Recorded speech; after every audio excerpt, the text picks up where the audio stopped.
Hi everyone, I'm Elizabeth at Sea Leveled. I lead our content strategy and content marketing for our clients, which means everything from crafting the words that live on your website and throughout your inbound and outbound marketing efforts, as well as creating the messaging frameworks and foundations that get to the heart of what you do so you can connect to the hearts of your customers and your stakeholders. I want to take a few minutes to talk with you about the importance of communicating the right messages during a crisis. I think we can all agree that the situation we're facing with COVID-19 is absolutely unprecedented. Typically, crisis communications is a necessity when an internal event becomes external facing, whether it's unexpected and a company is in emergency response mode, or whether it's a simmering situation that has been brewing internally and has now boiled over into the public eye. Sometimes brands and businesses will be responding to national or international events that relate to their industry, businesses, or consumers, or the world at large, like with COVID. However, a pandemic event on this global scale is different than the crises any of us have seen in our professional or our personal lives. Ultimately, communicating a crisis is about acknowledging an event, proactively communicating and maintaining control of a narrative, and most importantly, maintaining the relationships that you've established with your current customers and your stakeholders. As we communicate during COVID, those same basic principles apply. Now more than ever, messaging is essential. What matters now is communication because that's literally all we have. That you are responding and how you are responding are critical. Talking to your current customers and stakeholders demonstrates your meaning and your value as a business, and it reaffirms and maintains the place you've established in their lives. Now, there are 2 points to address in the how of crisis communications. Let's start with how do I get that message in front of my customers? This is where knowing your customers is absolutely critical. Who are they? Where do they spend their time? And how and where are they most likely to respond and engage with you? If you don't know the answers to those questions, now is a perfect opportunity to take a step back and perform the due diligence to gain those understandings so that you can communicate in the right ways. This is where a strategic marketing partner can be a tremendous asset with the experience to deploy research and execution tactics as quickly and as efficiently as possible. The other how is, how do I say what I need to say? This can be the hardest part of communicating during a crisis, especially now when we see so much of an impact in our communities across our nation and across the globe. As a business, how do you know what to say and how to say all of the things that you need or want to? How do you get the tone right? How do you know even where to start when the situation seems so vast? This is another area where your strategic marketing partner can be an incredible asset in crafting the right message for the right audiences and delivering it in the right ways.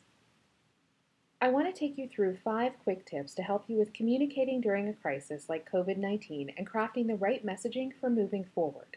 At a time when it seems like everyone is saying something, you don't want to be the only one who has nothing to say, but you also want to make sure you're saying the right things in the right ways.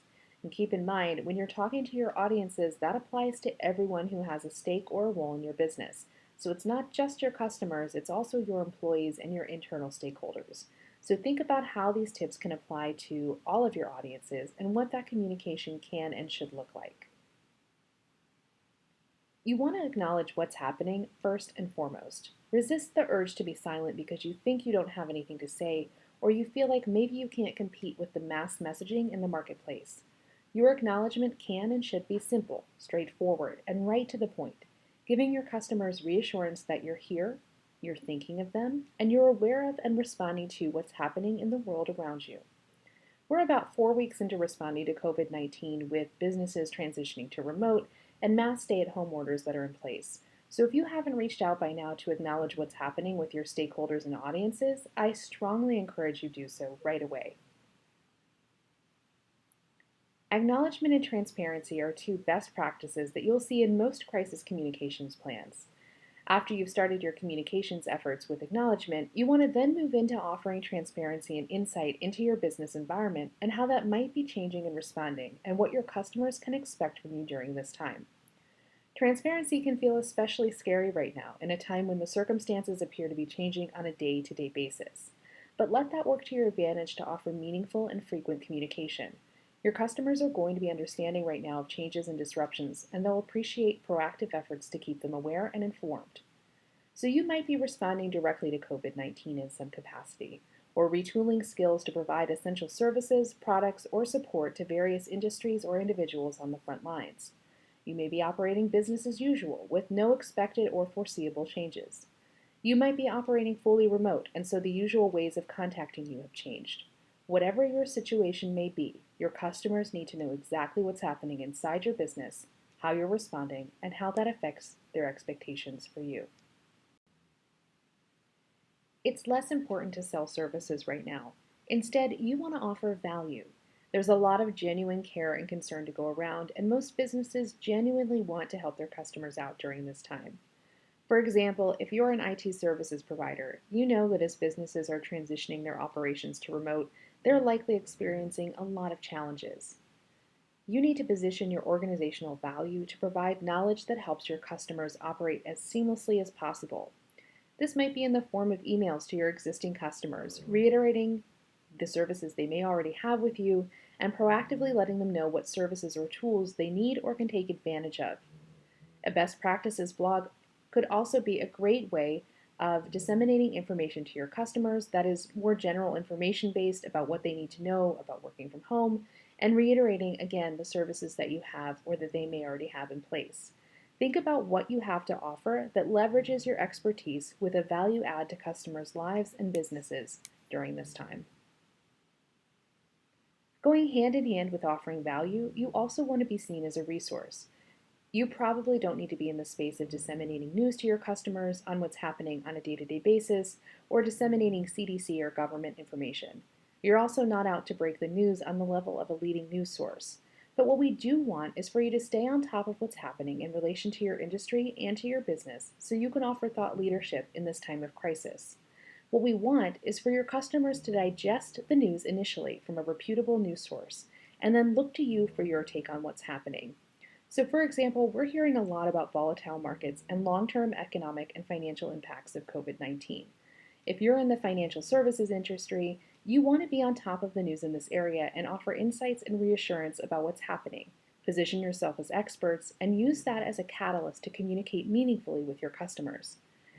This doesn't just have to be in response to news happenings and trends. You can offer resource content and communications in the form of tips, advice, recommendations, or best practices related to your industry, services, or products.